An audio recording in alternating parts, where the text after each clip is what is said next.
Good morning and welcome back. Welcome back to Who Am I? That show where we, in a stream of consciousness, attempt to pull ourselves together. How about that? Is that what I'm doing?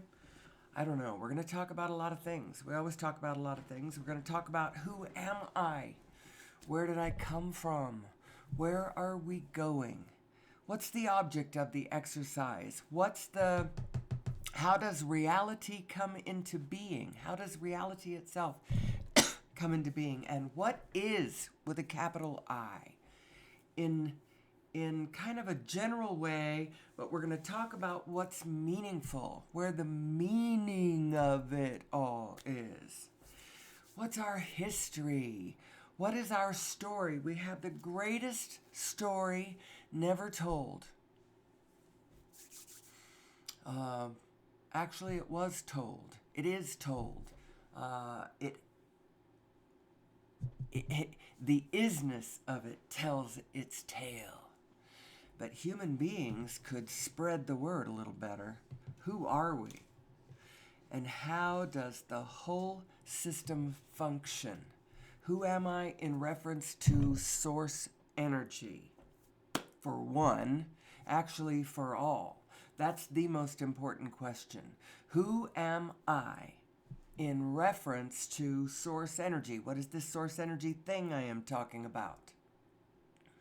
And how can a better understanding of this source energy thing free humanity from the shackles that have bound her or him? I don't know. I think perhaps you could, if you had to genderize, and I don't think you probably should, you could assign the physicalness of our nature as the male and the spirit underlying the generous, nurturing,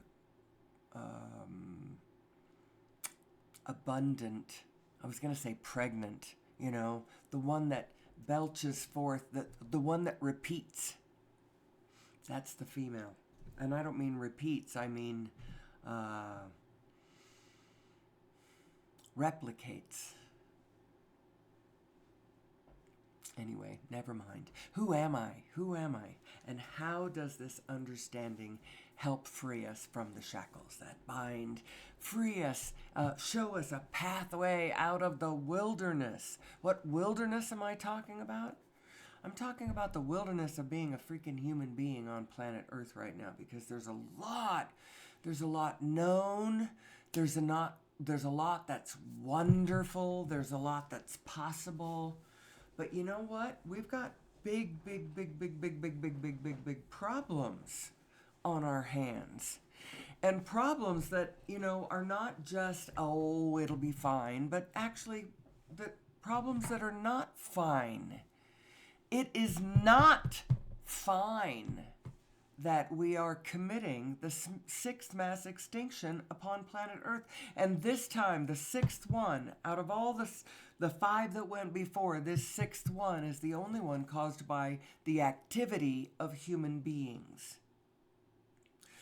Our decimation of the ultra-rich diversity that existed upon planet Earth before we started being so powerful, So what do we do about it? Actually, I usually, at this point, sing-song a litany of all of our big problems, and I do it really quick. I try to do it really fast. And then we're not going to talk about our problems. We're going to talk about how cool we are and all of the things that are possible and what the universe is with a capital I and reality with a capital R. And we're just going to riffity riff about it because it's just me. And I stand by everything I say, and I absolutely stand by nothing I say, because I don't know how you're taking it. I stand by everything I say, but I absolutely do not stand by how you have interpreted my message. My message is only one of hope and light and possibility. So let's get started. Just for the benefit of people who have never seen the show, I could go back and do the. I have a number of slides, 20 maybe, 2, 4, 6, 8, 10, yeah, maybe 20, 25 slides that refer to the basic ground of my topic. Now, my topic, remember, is who am I, where did I come from, where are we going? Excuse me, I'm going to turn the heat down.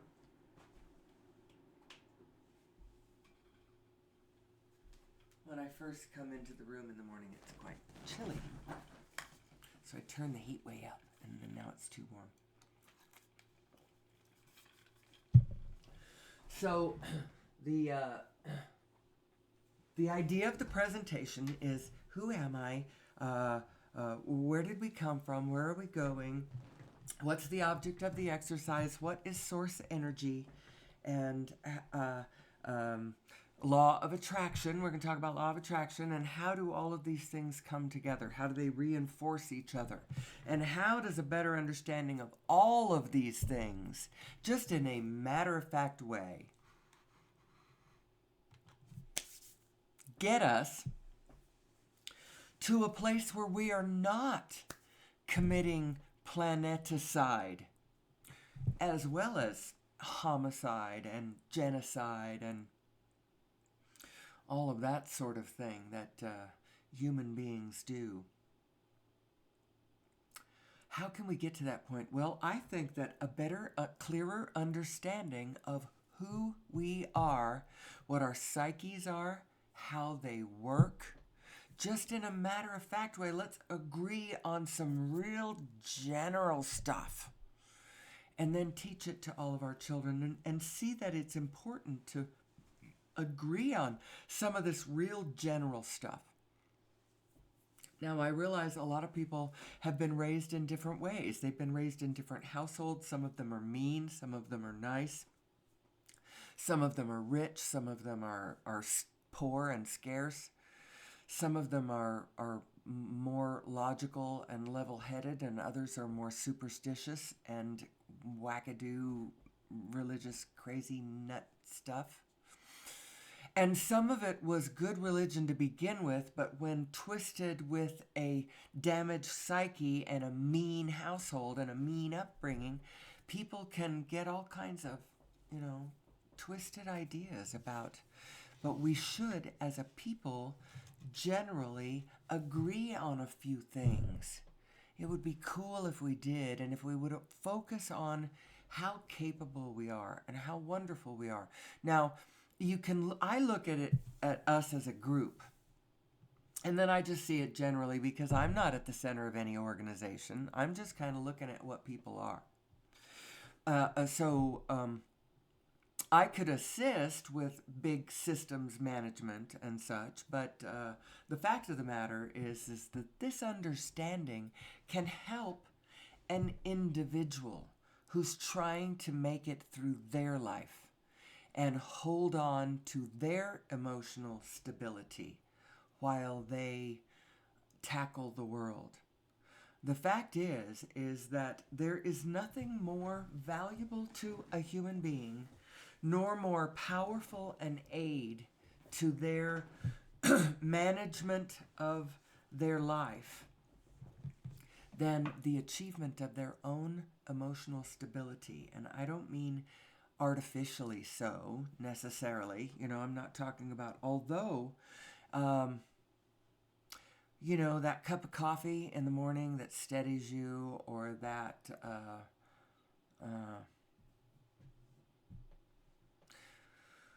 glass of wine with dinner, or actually, I'm not going to talk about this.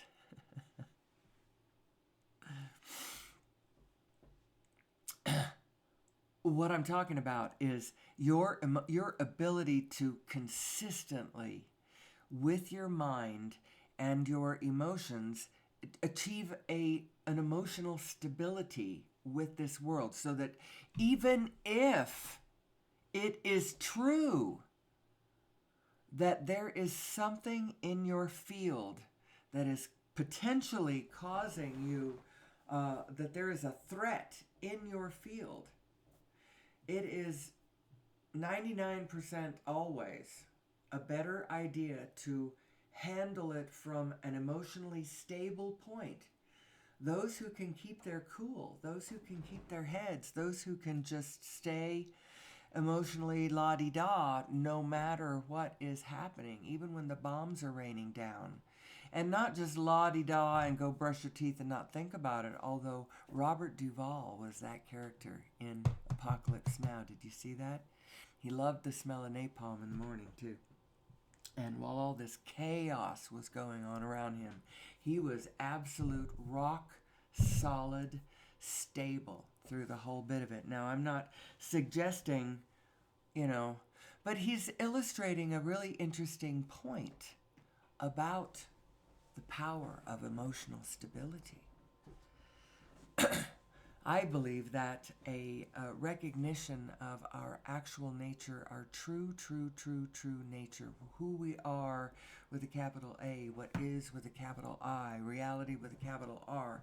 Now, I realize that my vision of all this is my vision of all this. I get that. And I'm advising others to go in and check out their vision of it and align all of their stuff up and recognize the commonality between us that is very profound, very, very profound. What I have in common with you, no matter who you are, even if you're a total yutz, a complete train wreck, and, a disgrace to the human race, we have a lot in common. Our equipment, the difference is someone who is an absolute train wreck is not understanding their own equipment very well. And they have gone over to the dark side. The dark side of this energy field, this thing that happens when you either align with yourself or you lock in the other direction. When you lock in the other direction, you've gone over to the dark side. Literally. Well, I don't know, is it literally? There's an energy thing that we are. We are two selves. And the individual, conventional physical self that you are either is flowing with this wholeness that you are, or it is locked in to how do I describe this? Oh, it's so cool, though. And if you would understand this, you would understand how profoundly your negative self is not really you. Although you are responsible for birthing it into this world. And thank you very much. Could you please unbirth it? Because the demons are walking the land, people.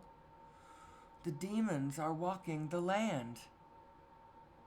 The demons are loose. The demon Xanth has cut loose. And you know what? When the demon comes out from under the magical land of Xanth, Xanth loses its magic and danger lurks. I know that is a reference that probably most people won't know. So what is the source energy thing? What am I talking about? Unified physics. Well, I will refer you over to the work of what's going on at the International Space Federation, It was the old Resonance Science Foundation .org, I think, and isf.org.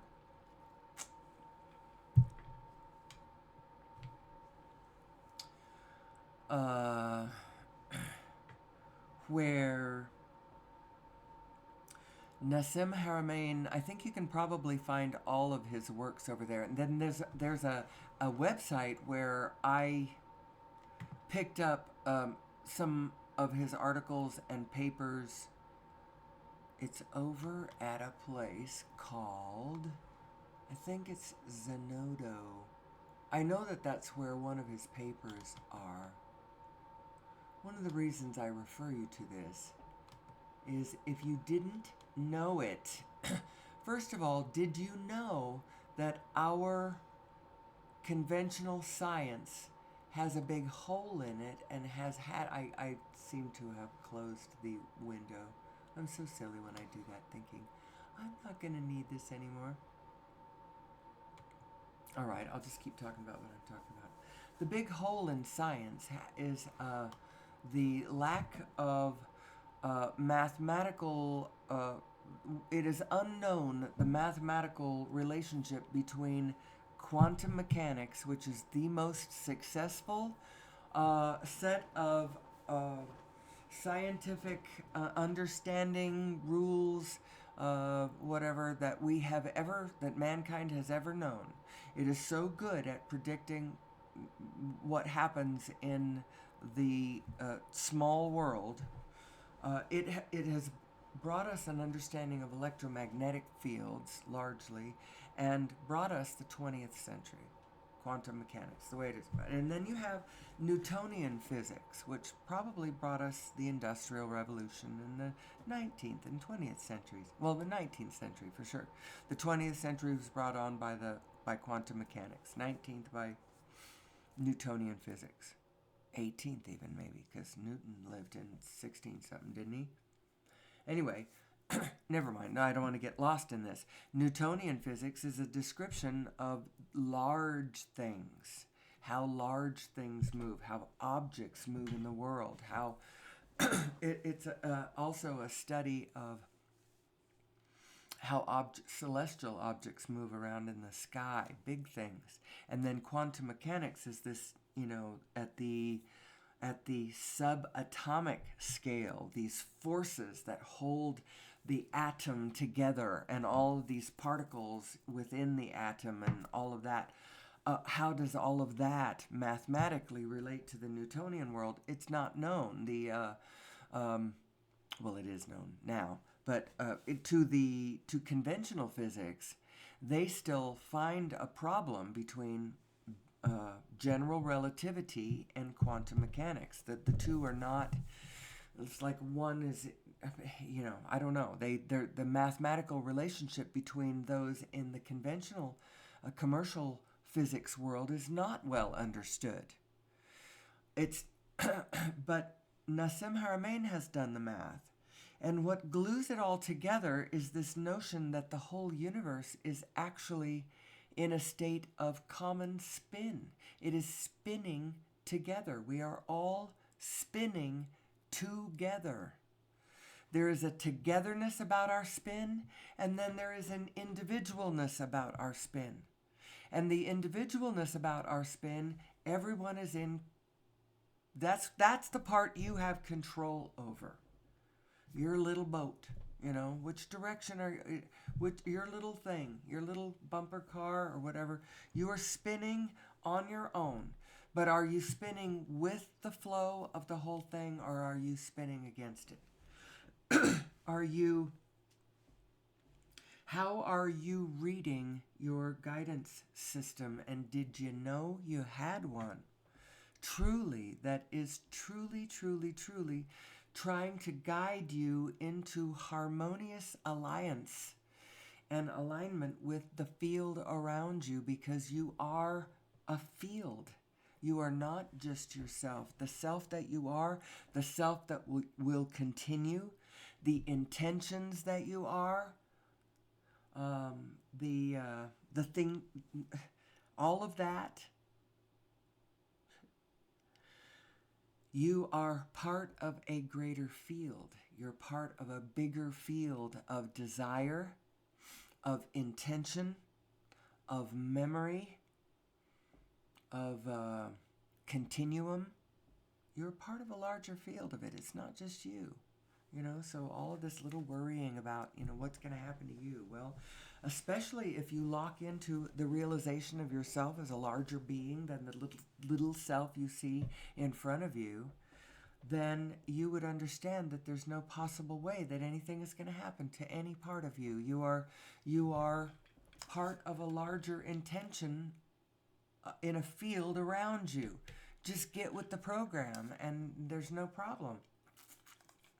If you get into a mean, small, little, nothing kind of place that really isn't you and nobody else cares about, when you wink out, most of who you are is going to wink out with you. It's going to work like that. And if you are one with the designs and systems and flow and desires of the rest of humanity, then you and all of your intention moves on, quite nicely. I also actually think that as far as you are concerned, you hold a seat of consciousness, an awareness to the world that you will always have. Now, how much of your whole self you have pulled together, and you can scatter, and then you pull yourself back together all the way to the wholeness, the oneness that we all are. It goes all the way from the splat and scatter, and now you spend your whole life trying to pull yourself back together and realize who you really are. Who am I? What does it mean to be a human being? Now, I think it's really cool to be a human being. It's also really yucky to be a human being because we're terrible, we're mean, and we're nasty, and we're awful. We're dirty. We're ignorant. Superstitious beasts. We're all of that too. We absolutely are. But we can and could and should and will be better. And the sooner that we consciously understand the whole picture, our whole story, who we really are, how interesting we really are, the sooner we will solve the problems that humanity faces and just get on with being awesome. Recognize and honor the past that we came from and the sacrifices that have been made. But you don't have to keep playing out paradigms that didn't work for us back then and aren't going to work for us in the future. A better understanding of who we are is what's going to work. So what do I think it means to be a human being? Where do I think we came from? Well, I think that our actual physical story involves beings from other planets. I don't think that we're here alone. I think that beings move around the universe. I think that life moves around the universe to some degree. I think it does. How do I think it does it?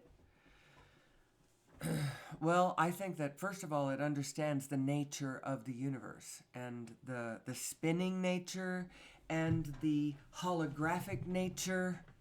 And so I think that we were genetically modified. I think that's how the human race was created. I do not think that we evolved over eons and eons of time. I think that if we had, we would be better at being in our environment than we are. Now, I know we are a being of culture. Once you give us a culture and teach us things, if you had handed us a user's manual and said, hey, this is who you are. But it's hard to hand you a user's manual because it's hard to write things in stone. The spirit especially is difficult to write in stone, and you can write the same words, the same exact words, but if you're taking it from a mean spirit outside the vortex, from a negative self, from your negative self, or you're taking those exact same words from your allowing, generous, expansive, optimistic spirit, that one is going to take the same exact words in a completely different direction, a completely different way. And so it's hard to get that spirit written in stone. How do you convey this spirit that connects us all? What is this spirit? It's a spinning spirit. It's not actually as, in a way, it's kind of matter of fact and all that, not mysterious. But the effect of it is way meaningful and completely mysterious. And it's like this thread that connects us all. And that's cool and mysterious. And then there's questions like, when you're born, where did you come from? When you die, where did you go? What is your actual nature while you're here? And then, when you aren't here, what happened to that nature? you can look at it from the point of view where, it winks in and out, and there it is, and then there it isn't, and you can get sad, and you can get frightened, or, whatever you can want to from that direction. But the fact is Abraham tells us some things, and I think she's right. Now, so the idea is, don't just take anybody's ideas on faith. What you do is you enter the ideas into your great system of your operating system.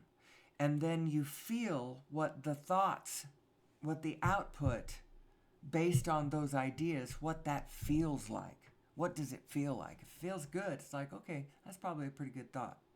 And how does it mesh and match and explain phenomenon that I actually witness with my, that's another good rubric as to whether something is an idea that you should hold on to.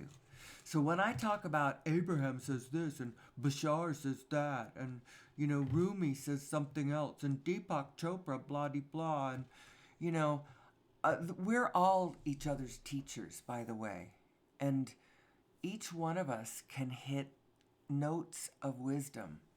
And I take my teachers from everywhere. I got all kinds of teachers. I went and spent a week at an Eckhart Tolle seminar where most of the time we just sat in a room, 700 of us sat in a room in front of him and just listened to him kind of riffing in his quiet way to himself about this and that.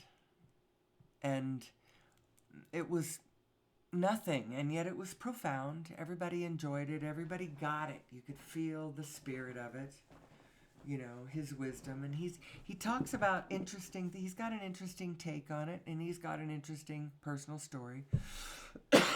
I've been to a number of seminars with different teachers, Joe Dispenza, Anita Morjani, Bruce Lipton, Greg Braden,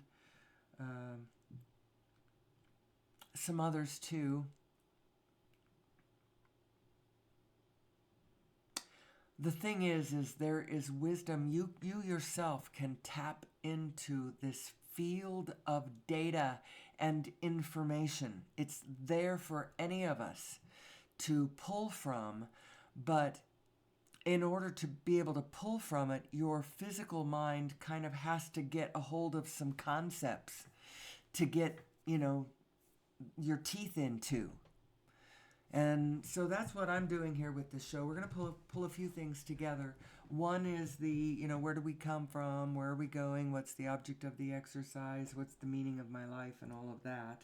The meaning of my positive and negative emotions, my internal emotional guidance system, and how it is an expression of my overview self, trying to give me clues about which direction might be more fun and more enjoyable, more productive, more creative, and a better way for me to go.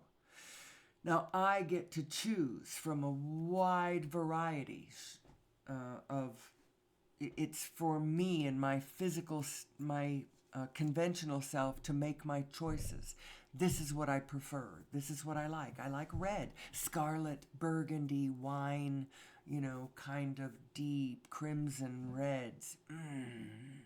And then mixed with, black satin and then stark snow white and dove gray. Throw that in there. That mixture, what a beautiful combination of colors. Well, that's a personal preference. Some people are more with the sea green and sky blue, or I know people who are all about the mustards and the harvest golds and yellow and saffron, that color. Not me so much over there on that one. It doesn't matter. The point is it is for your physical self to make the actual, you're the one who has to choose. What do you prefer? What do you want in this world? What do you want out of life? What do you love? What do you care about? And then And so you see it in general terms first. See it clearly, clearly, clearly in general terms first, which is all we're going to talk about. We're going to talk about general terms. And then it is up to each individual to go forth, to sally forth, and choose, make your specific choices about who you are and what you prefer. What kind of a world do you want to live in?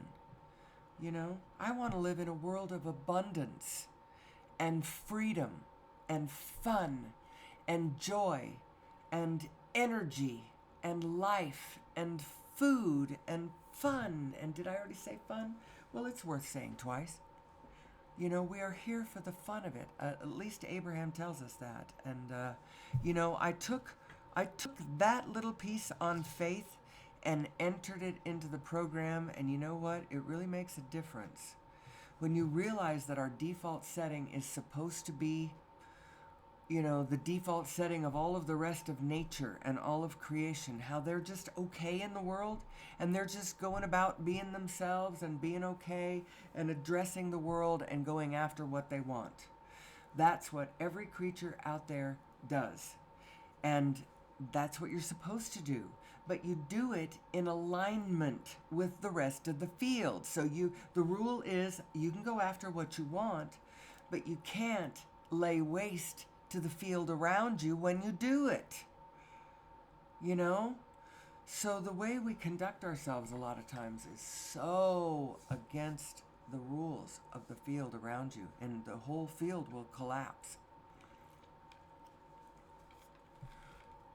And I believe that part of the reason why we behave this way is that we don't know who we are, and we don't know how our mechanics work. We believe that our negative self is still true, still ourselves, and those who have more negative self than other people have negative, then we call them bad people, because they are being more of their negative self, and they are unleashing unholy forces onto the world around us. And in a way, you could say that they are.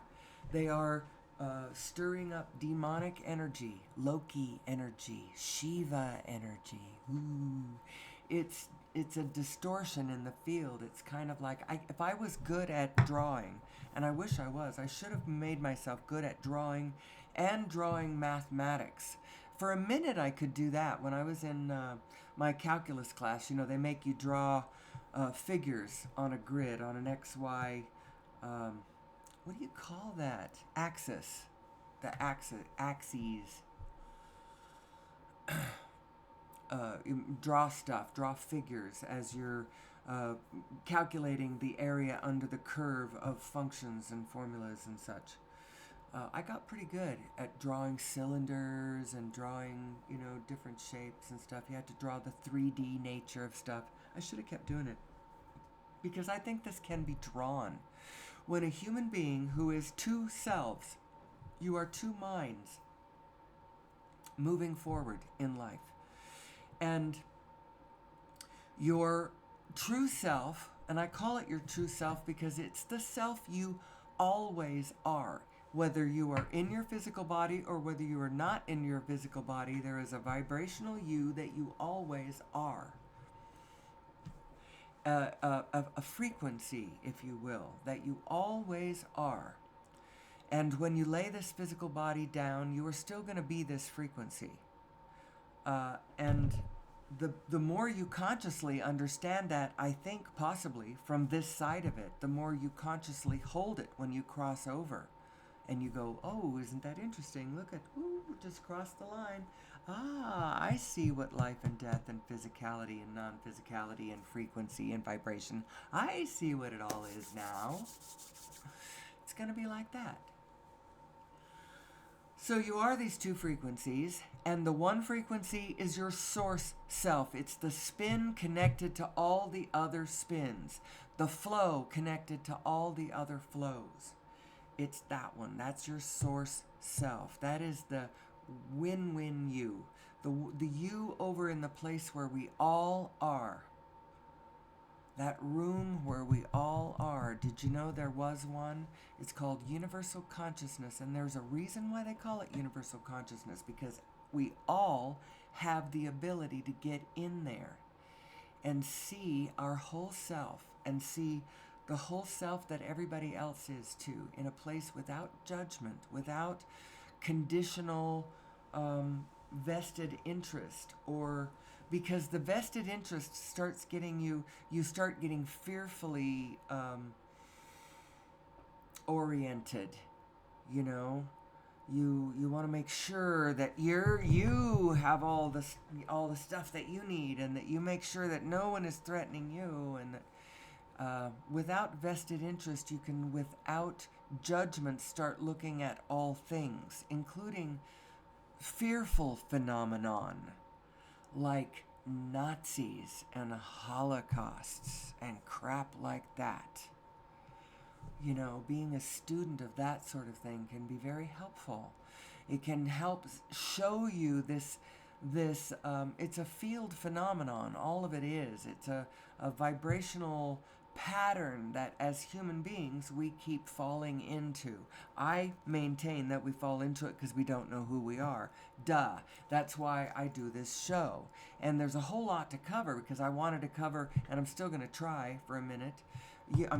I need to cover unified physics so that we can understand that all of this understanding can get us to a practical place where we have free, clean energy coming right out of the field, right out of the 0-point energy field, right out of source energy, the source of all things, this matrix, this holographic data distributing machine that works through all of it, interacting with all of it at all times. Do you get the idea? All of it zapping and transferring its information, its wholeness and its allness and its smallness, all the way up and all the way down the line continuously. It takes a lot of energy. And what is doing this? This is frequency, it's vibration, it's these plonks touching each other, interacting with each other, speaking to each other, basically saying, this is where I am and this is what I'm doing. I'm right located in X position on the grid. My temperature is thus, my velocity, my vector direction, blah, blah, blah, all of that. It is communicating all of its information. All of it is doing that. Every plonk, everywhere, is communicating its information to the wholeness, to the all that is. And the all that is transferring its wholeness of information down to every minuscule point, because it is literally true that you can have an infinite amount of information on an infinitely small point. You can take that hologram and cut it down, cut it in half and in half and in half and in half and in half and in half and in half, and theoretically, now every time you do that, it will have, slightly less amplitude, or it has less resolution, or it's harder to, there's less of the information there, but all of the information is still there. Actually, I just contradicted myself, but I didn't mean to. It's like when you make a conventional hologram. What it is, I'm gonna change my slide, and then I may come back quickly to this slide. I don't know. I have a slide here where it's where is it? Actually, I don't know where. Hologram, there it is. This one right here. When you make a conventional hologram, what you do is you take a laser. It's this thing coming out of this thing that looks like a handle, like a lightsaber or something, and it hits this first glass and splits. And you have one is directed by a mirror over to this apple, scans the apple, brings the information of the apple back over to this next mirror, and then there's the first beam, split once, hits the mirror, and then comes and hits, and the two beams meet at the apple where the hologram is being created over here on this on this photographic plate. And what happens when the information of the apple beam and the beam meet each other and interfere with one another, they create this interference pattern. And throughout this interference pattern, all of the information of the photo of this apple is contained everywhere, scattered in this field. Well, that's what the whole thing is doing. As the whole thing is jiggling together and sharing its information everywhere, all the way up and all the way down the line. And it's really cool and really interesting. And who discovered the way this works is Nassim Haramein. He did the math, and he worked separate from conventional physics. He did this on his own, lived on his own, studied it on his own for 25 years before he published. Lived in a van, absolutely minimized all of his living expenses, and just lived in a van and did physics. Published his work in 2012, interestingly enough. Now, last year, about this time last year, he published another paper called The Origin of Mass and Nature of Gravity. And this paper explains... I'm going to get back to my... this paper explains how matter is coming across the event horizon of the 0-point energy field. Virtual particles popping in and out, but the momentum of particles popping in and out creates the visible world around you. Actually, what it is so whenever these plunks come into spin, individuated spin, we call that atoms and stuff, molecules. We call it the physical world. And where they are not spinning, we call it space. But the whole thing is spinning together. There's this field that is spinning together. And you are that spin. And think of yourself within your own psychology. You have within yourself two spinning beings. One of them is your source energy being. And this one is spinning with all the rest of the world. And spinning up cooperative components are spinning into your experience, and there is a magnificence of well-being and cooperative components to your desires, your general desires, your common desires between all of us are being cooked up between us. And it is for us individually to follow your authentic self to your authentic desires, the ones that don't contradict everybody else's desires. My desire to, say for instance, if I was out of alignment, my desire to rob a bank and take everybody else's money for my own so that I can go build my own little whatever, that kind of desire does conflict with what everybody else wants. But we do have, there are desires within us that actually do not contradict the rest of the field. And you go find the clarity of them in general and then flesh them out specifically. And not only will you be successful in your own life, but you will find cooperative components everywhere around you to any of the physical schemes you actually come up with, because they are win-win schemes. Schemes that, where we all do well. We all do better when we all do better. Did you know that? You may quote me on that. So who am I, and what is this GPS guidance system of which I speak? Well, you are two selves. You are two spinning discs of attraction, two spinning points of attraction. That's what the law of attraction, what Esther is talking about the whole time she talks about law of attraction. She is talking about you as these two spinning points of attraction. One you have no control over. It is your positive self, your source energy self. Now the other one, you do have control over. And how you deal with that one equals how the two of you mesh together and flow in this world.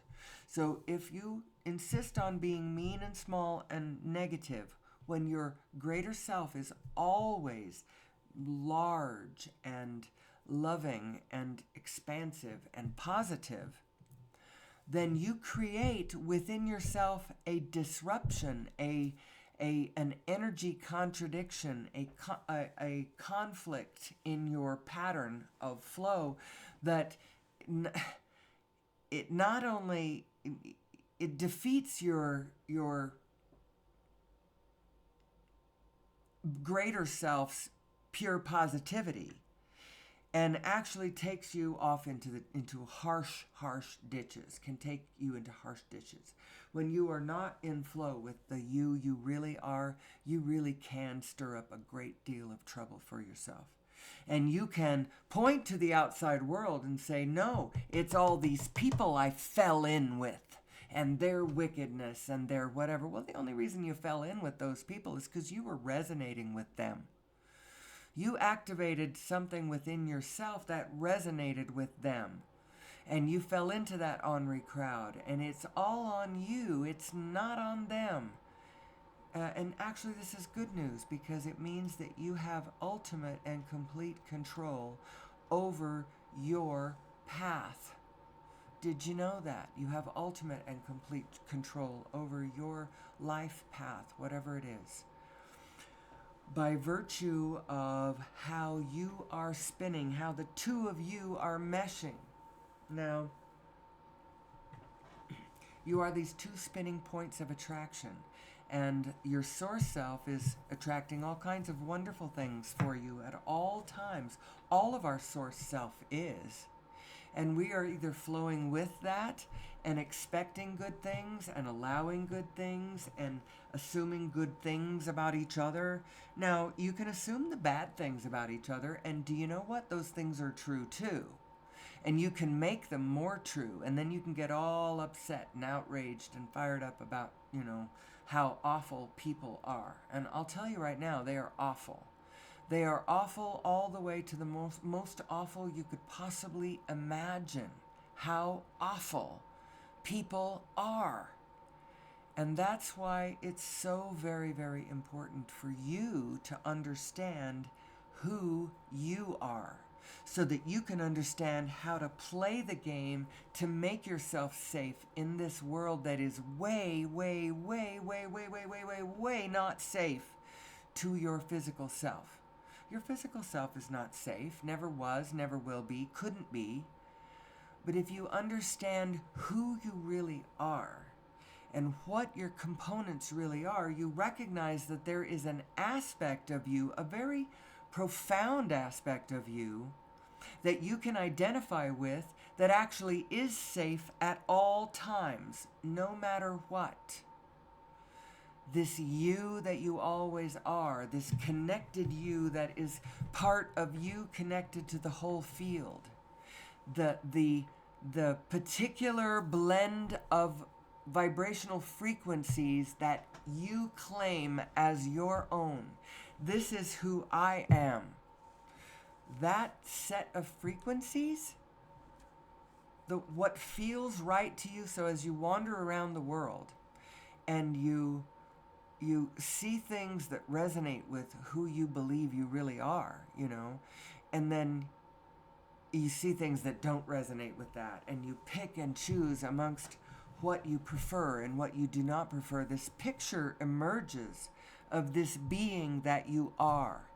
It is a collection of frequencies, and this collection of frequencies that you have gathered, that is you. That is the things that you care about, that what you have said that matters to you. Through all of eternity, you have been saying this. Those frequencies stay. It's like a television program, and your physical body is sort of like the TV playing the program. The TV can go away, but the program is still playing. And the program can come into another body, actually. The difference in all of this analogy is that in our case, our TV programs do not coalesce into television sets so that they can play. But that's what you can do. And you continue to be a broadcasting program, whether you are in a physical body or not. So the physical body part of you, that's expirational.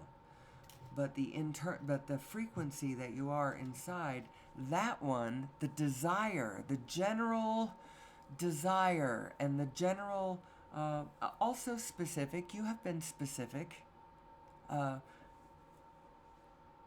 That's who you really are, because that's who you always are. Now, your physical body, that's who you really are too, because that's who you are right now. And as it turns out, there is only right now.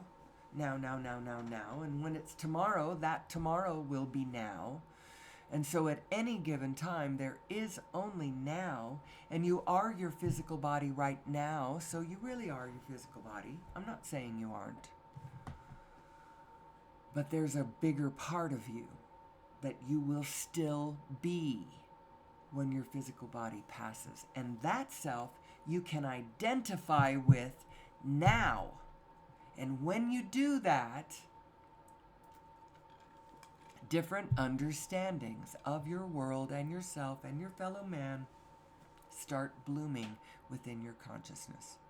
And I think that is an important up-leveling thing that humanity is going to do as we recognize who we are and that we are special. We're special! You know, we're special in every sense of the word. In every sense of the word.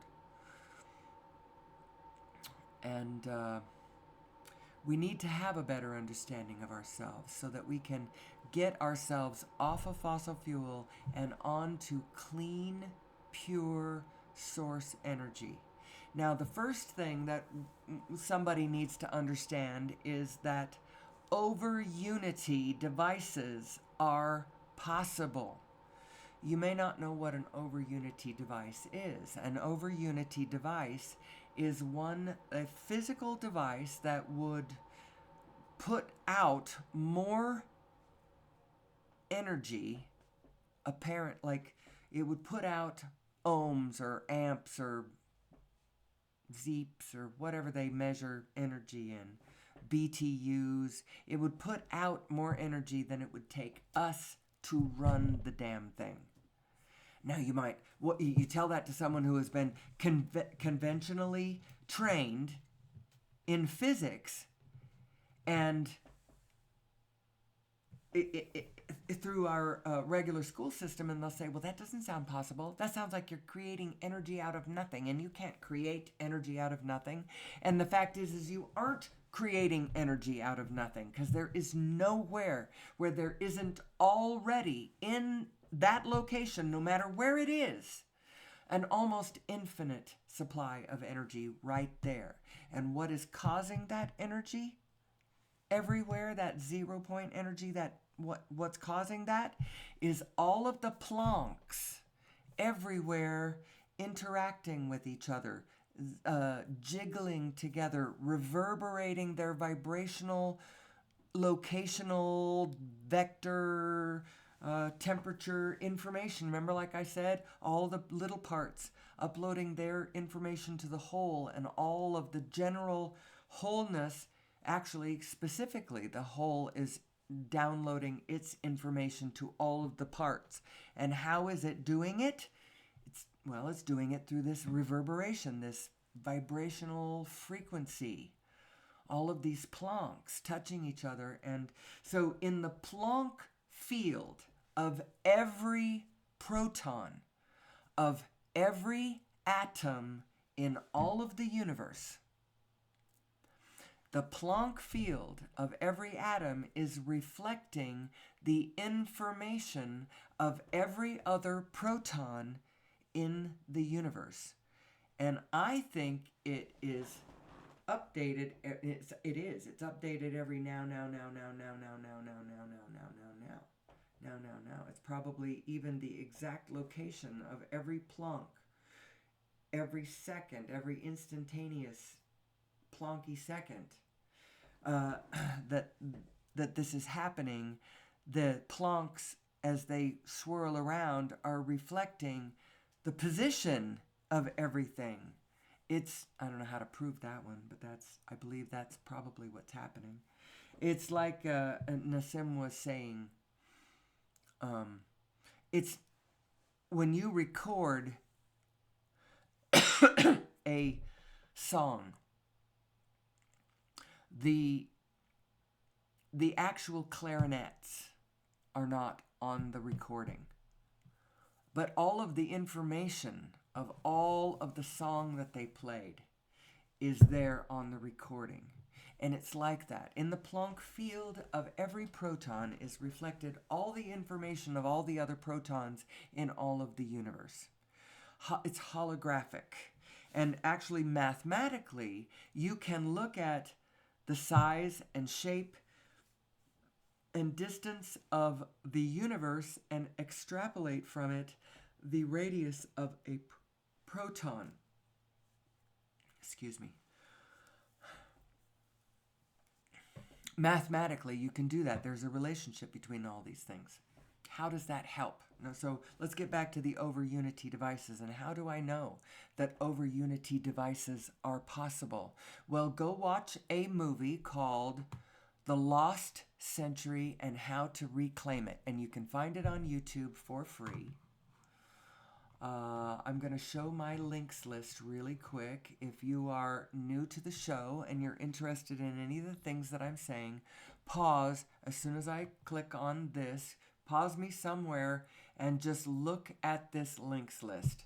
So, The Lost Century and How to Reclaim It, that's a YouTube video. The Origin of Mass and Nature of Gravity video, that's a YouTube video describing the paper, The Origin of Mass and Nature of Gravity, that Nassim and his team published last September. Then Quantum Revolution, is that the next one? Yeah. Quantum Revolution, that is the first episode of the Gaia series that he does, that Nassim does over on Gaia. It's all about the description, the layman's description of the understanding of the new physics, the fullness of space-time, the spinning space-time, the holographic nature, the new model of the Big Bang, the black holes all the way up and all the way down, and all of that, how it all leads right to an understanding of consciousness, this feed-forward, feedback system that consciousness is using to understand itself. Do you see how all of this goes to who am I, who am I, who am I? The Connected Universe, that is also a movie over on YouTube, although it was made back in 2016. It's narrated by Patrick Stewart. Highly recommend this one. It was done 4 years after Nassim published his first paper in 2012. And it was describing what this implies about the nature of the universe, the connected universe, and Patrick Stewart narrates, and I love him anyway. And then Living in the Future's Past, that one is narrated by Jeff Bridges, and this one gives you a sense of how we are a super organism on this planet. I am not just me, I am humanity, and you are too, by the way. That's why we all have access to universal consciousness. We're all going to need it. And then, let's see, then the last thing, we got the paper, The Origin of Mass and Nature of Gravity paper. And then we have at researchgate.net, you can go over and plug in Nassim Haramein and find a whole bunch of his papers. And start inputting in your own consciousness an understanding of who we are and what this whole thing is, this divine matrix that we find ourselves swimming in, that we actually are. You are the field. I am the field. You are the field. And we are all the field together. We are all in this together. Ultimately, all the way up and all the way down. And some people understand that to some small extent or some lesser or greater degree, but we need to get it from a big ass degree so that we can be successful on planet Earth, so that we can conquer all of our problems. What are our problems? I never did do the sing-song litany of the problems that we face. Sixth mass extinction, and I just lost it right there. Global poverty. Poverty, anywhere you see it. There shouldn't be any poverty or scarcity or lack anywhere. We live in an abundance creating machine. And the only reason that we aren't creating abundance is we aren't understanding the machine. And we're depleting all of our resources, beggaring ourselves, buying the energy that we need to do the things that we want to do. But you know what? We don't need to buy all the energy. We can use our money to buy other things, to buy the technology. That's what we need, the frickin' effing technology. And because the energy is free. The energy is free. We've just got to understand ourselves and this marvelous spinning grid that we are all a part of. Now, so generally what my program used to be, and someday it might be again, and I was going to do it today, but I didn't. I have a general thing where we talk about the origin of mass and nature of gravity, that paper and that understanding. We are going to be free from fossil fuel and gravity before the middle of this century, for sure. Or we aren't going to make it, you know. We're just going to turn ourselves into a freaking suffering cinder. And we might still do that. And coming out of the ashes, we might say, okay, fine. Okay, fine, we'll get it now. Or we could do that before we get to ashes. That's what I'm in favor of. So there's the origin of mass and nature of gravity paper. And then I always point, so let's go through this really quick. Origin of mass and nature of gravity paper. That's the paper. And this is the full abstract. At any time you can pause this and read this whole damn thing if you want to. Or you can go find the paper. It's over at zenodo.org. You can see it at the top. The URL. Just go to Zenodo, I think, and probably then start typing in Nassim Haramein or the name of this paper. Should be easy to find. Then, neocortex. Neocortex, you see that? This is our overview mind. This 3/4 of the volume of our neocortex comes from human chromosome number 2, which is a fused chromosome. How do I know that? Well, there's this paper over here. This is over at pnas.org, the Proceedings of the National Academy of Sciences. This is just some geneticists over here. All they're saying is it's a fused chromosome. They're not saying how or why, but look at what they say. They say, this is the missing link, people. They say, we conclude that is the relic of an ancient telomere to telomere fusion. They're talking about human chromosome number 2. It's the relic of an ancient telomere to telomere fusion and marks the point at which 2 ancestral ape chromosomes fused to give rise to human chromosome number 2. I think this is the missing link. This is whatever this is what made us human, whether it happened accidentally. And Greg Braden says that the probability of that is so unlikely that you just don't even think about that. Although he never uses the words like GMO, genetic modification. He doesn't baldly say it. He just points at this and says, hey, our own scientific, general mainstream scientists, geneticists, analyzed this chromosome and have declared that what it actually is 2 lesser chromosomes fused together somehow, with redundancies on both sides of the fusion clipped away to help stabilize the fusion. And the reason I find this really important is because this is what has created our overmind. And it is the relationship between our physical overmind and our true overmind that gives us our emotional guidance system. When we blend them well, we feel good. We call that positive emotion. We think it's because we're looking at things out in front of us that are in alignment that please us, and so that's why we feel good. But in actual fact, it's the thoughts that we are having about what we are looking at, and whether they are meshing with what our greater self knows to be true about the whole situation, because our greater self is standing in a position of the whole situation. That's why your greater self understands the win-win for us all. Here's our emotional guidance system. This it goes from strong positive momentum, passion and freedom and love and all of that, into, enthusiasm, positive expectation, optimistic, hopeful. I'm hopeful. I'm content. Getting a little bored. A little pessimistic. You can feel the other ones starting to build now. You see the momentum of the negative ones. Frustrated, overwhelmed. Oh, now it's starting to get serious. Disappointment, doubt, worry. I'm actually worried now. I blame somebody. I'm discouraged. I'm angry about it now, and I want revenge.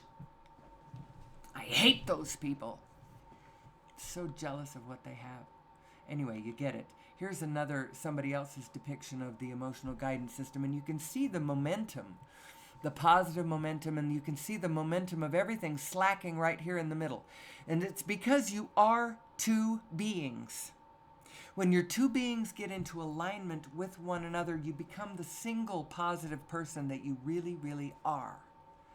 But when you don't understand yourself and you fall into your negative self, you start building this negative momentum of this being that starts to walk the earth and plague us all. Your negative self is not just giving you a hard time, it's giving us a hard time.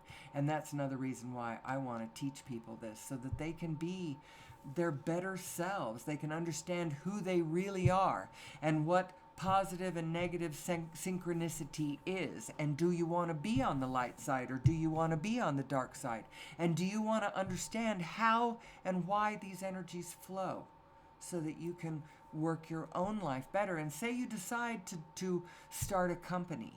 How does the fundamental organizational patterns at the tight beginning of intention, how does that work? So that you can be successful, and all of your employees will find themselves successful, and they will, every one of them, try to work hard to make the company more successful. It works for all kinds of things. Now, this picture right here, I use this one to demonstrate my vision of the two selves that you are. The big one on the left is your source self, and the little one on the right is the little aperture on the right is your individual conventional self that you have specific control over. And you can decide which way you want to look. Do you want to look over there in the darkness where your inner being is not interested at all? Or do you want to look over where she's interested, where all of the interest is happening, where all of the possibility is, where all of the optimistic expansion, all of that? Do you want to go over there in the darkness by yourself without your inner being, where all the fearful things are happening, all the danger and threat is? And why does it feel so scary over there? Because your inner being is not lighting up the way. That's why it looks so dark. Get away from there. Your guidance system, your emotional guidance system is telling you. And so what is the actual secret of this? Pay attention to how you feel. Care about how you feel. Don't let your thoughts carry you away into places that feel scary and terrible and horrible. Believe what makes sense to you, but care how you feel, and just don't give it the time of day. There's plenty of interesting, wonderful, fabulous. Now, how was I able to study the Holocaust? Well, I did it from a position of enormous detachment. I don't know. I have an ability to detach myself from thinking about the whole rest of the world, and so then I can fit in bigger spaces. Now, I know that it does all connect.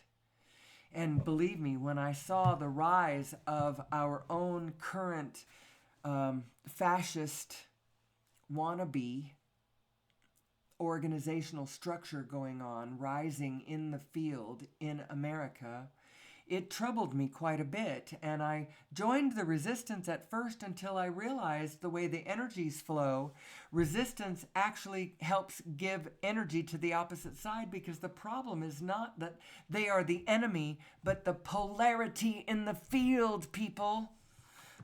We are all in this together. We are all in this together. So there's my picture showing that. And then the next picture, the reason I showed this one, the 4 general states of being, is because this is an illustration of your braking system and your accelerator. Your accelerator goes when you go specific. When you go specific, you put on the gas. When you pull back to the general, you put on the brakes. And you only want to put on the gas when you're in a positive place.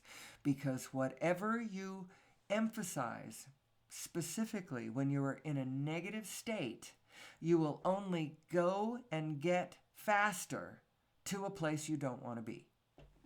So I always, the 4 general states of being are the things you need to pay attention to. What general state of being am I in? And if I find myself in a positive state, in that moment, get specific. That's what the universe is saying. Get specific. And when you're in a negative state, pull back to the general until you can find your general positive. I just liked this guy. Oh, that's... Cymatics is a thing that I throw in because it's a way to illustrate the truth of the nature, the vibrational nature of the universe. And you know that you do live in a vibrational universe, and you are a vibrational being within this vibrational universe. And these are cymatic patterns. They are made by a digital cymatic device. You pump a frequency through this device and it puts out a pattern. Quite beautiful, actually. They sort of look kaleidoscopy, don't they? And then these are natural cymatic patterns. Actually, look on the upper right and lower left. The way Hans Jenny, who was the founder of this excuse me, avenue of inquiry, it's studying the relationship between vibration and form. He had a metal plate, and he would put a granular medium on top of the plate, and then he would pipe a frequency through the plate and watch these little particles dance into coherent patterns. That's what you see in the upper right and lower left. That is a black metal plate with a golden colored granular medium on it, dancing into different patterns. And the higher the frequency of that vibration going through the plate, the more complex the pattern starts becoming. And upper left and lower right on this screen, these are natural cymatic patterns. A snowflake is a cymatic pattern, that little crystal forming on the frequency, whatever all the jillions of different frequencies flying around out there in the ethosphere, in the metasphere, in the whatever sphere you want to talk about, atmosphere. Those little snow particles, those crystals forming, and that's why they all look different, because they're forming on different frequencies. And isn't that interesting? So I throw that in. Let's see, what else do I have? We have the 5 kleshas. Let's go with this one. This is considered to be the root cause of all suffering from the point of view of Buddhist philosophy. It's a misunderstanding of the nature of the reality that you're looking at, and a misidentification with the forms around you. Identifying with an imaginary self. I think it's more a misunderstanding that you are 2 selves, and one of you is purely vibrational and then the other one is physical, and that you have a GPS guidance system that's trying to tell you, nudge you to thoughts that feel better. If it feels bad, it's like a burning stove. Get your hand off the stove. Your default setting is one of at least contentment.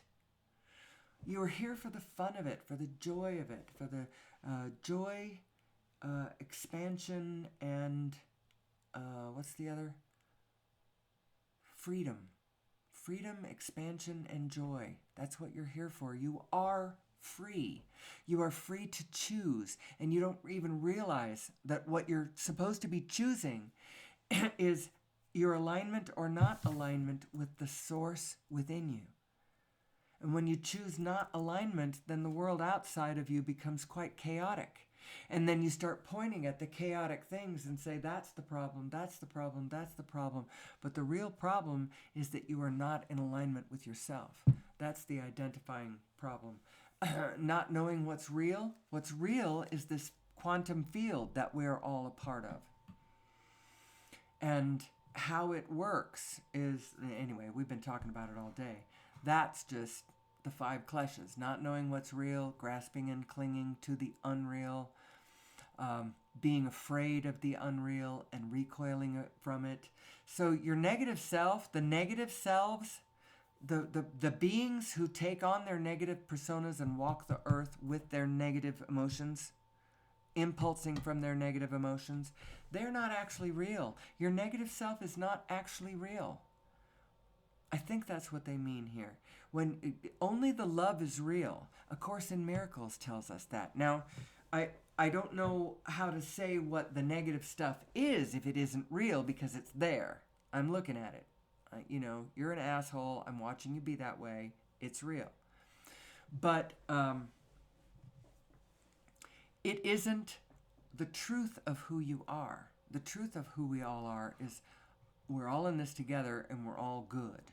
And when we push against each other, as though when we claim the us versus them scenario as a truth, a fundamental truth of our existence, we create a polarity in the field that is actually what the problem is.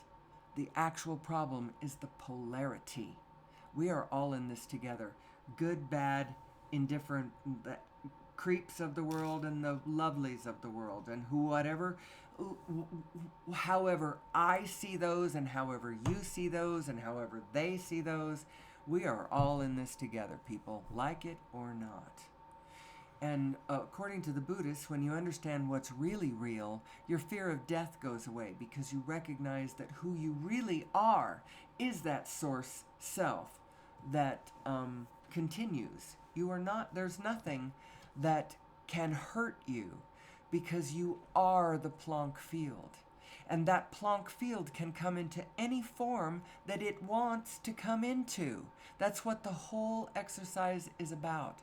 What do you want? What do you want? What does it want? What do they want? What do we want?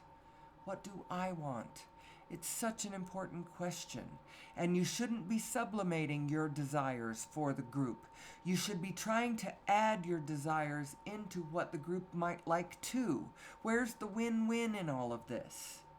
Where's the win-win for the highest possible number of creatures? If I can manage a win-win for the 10 of us in our company, great. And if we're creating something that doesn't cause harm in the outside world, even better. If it starts being a plus in the outside world, oh my gosh, even better. Now it's win, win, win, win, win, win, win, win. Now you're really on it. And your business is going to flourish, because everybody's going to want to help you, because it's a win-win for everybody. I have one more, which has to do with the Kafka and the doll story, and I don't know if you've ever heard that one. This one is, I like it because it illustrates the moving nature of love and the world of form, and how the form keeps changing, and the love, you have to keep spotting it in different places. It's not truly identified by the stuff. It's you doing it. So a little girl in a park in Berlin loses her doll, and she's crying about it. She loves her doll and she can't find it, and Kafka comes across her and she's crying about it, and he's like, well, let's try to find it for you. And they try to find it and they don't find it, and they arrange to meet the next day. I guess they meet in the park. I don't know. Hopefully her mother's somewhere nearby. I don't know. They become friends, though, over time. So hopefully she's got good chaperoning, and Kafka is not actually a perv. But anyway, They meet back again the next day, and actually, let me finish this story properly.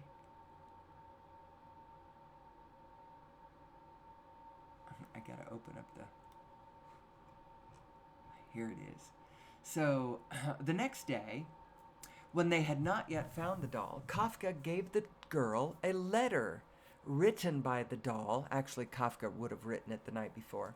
Written by the doll saying, "Please don't cry. I took a trip to see the world. I will write to you about my adventures." Thus began a story which continued until the end of Kafka's life. During their meetings, Kafka read the letters of the doll, carefully written with adventures and conversations that the girl found adorable. Finally, Kafka brought back the doll.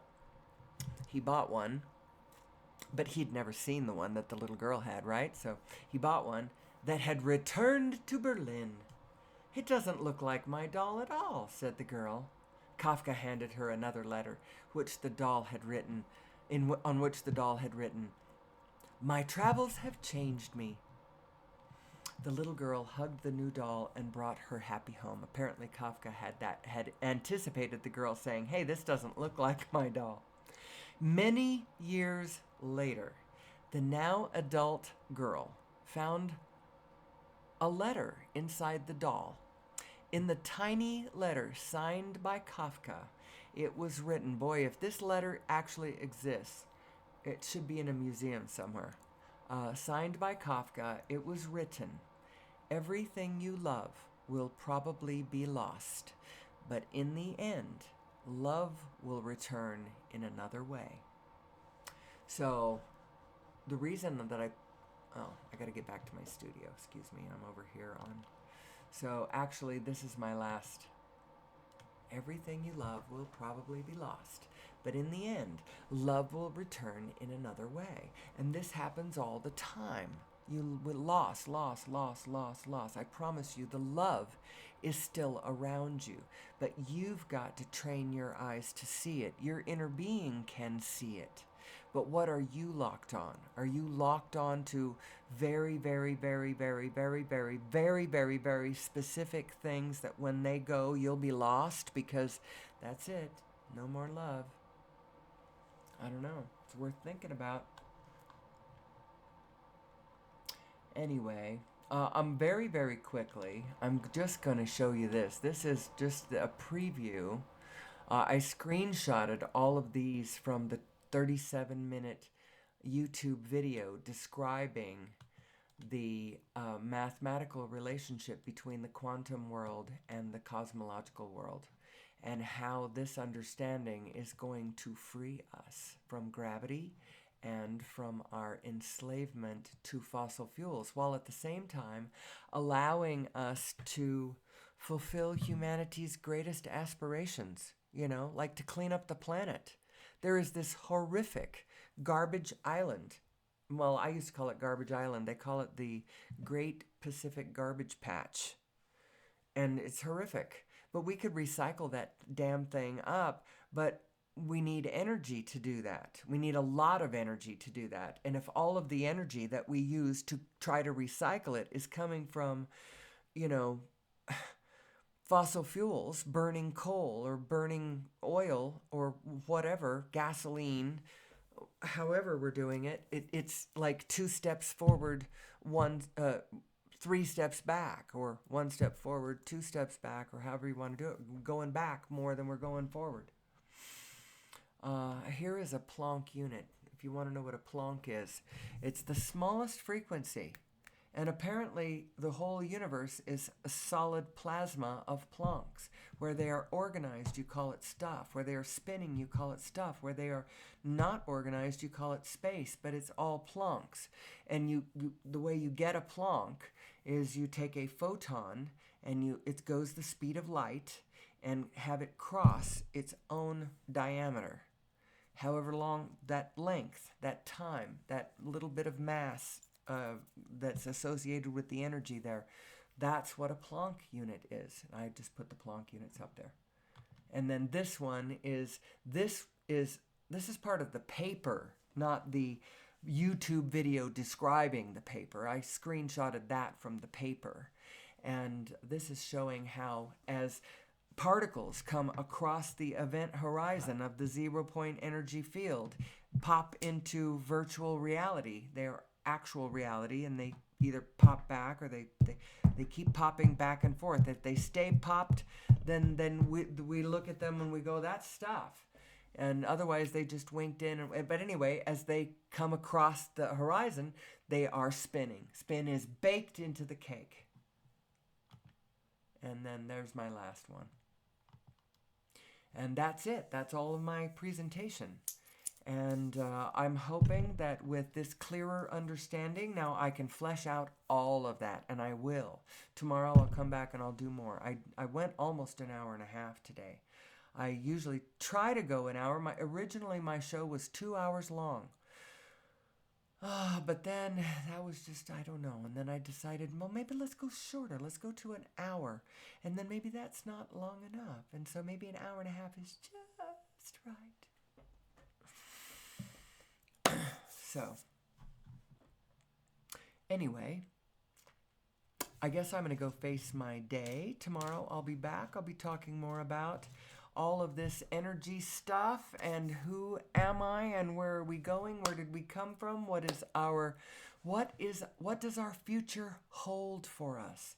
Well, I'll tell you what, if we can get a general handle on our nature and how we blend and flow with the biofield around us, we'll be just fine.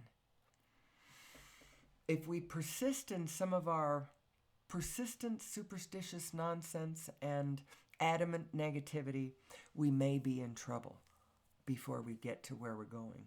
And I would like a smoother ride rather than a rougher ride. I'm sure that you would agree with me. So until tomorrow, whoever you are, find a way to get in touch with your greater, higher self. Meditation is a good way. I'm doing this oral meditation. I do it every day, sort of lines me up. This is who I am, and push me out into my day. Stay positive. Pay attention to how you feel. Do the best you can. Love your neighbor. Your neighbor is, I don't care whether you hate him or not. I'm sorry, folks. Your neighbor is your unknown self, made visible to you. That's a quote from Khalil Gibran, the prophet. I'm not sure what he wrote that in, but that's who said it. So until tomorrow, love each other. Love yourself most of all. The greatest love of all is learning to love yourself. Learning to love yourself. And so until tomorrow, until we meet again, as always and forever, may the source be with you.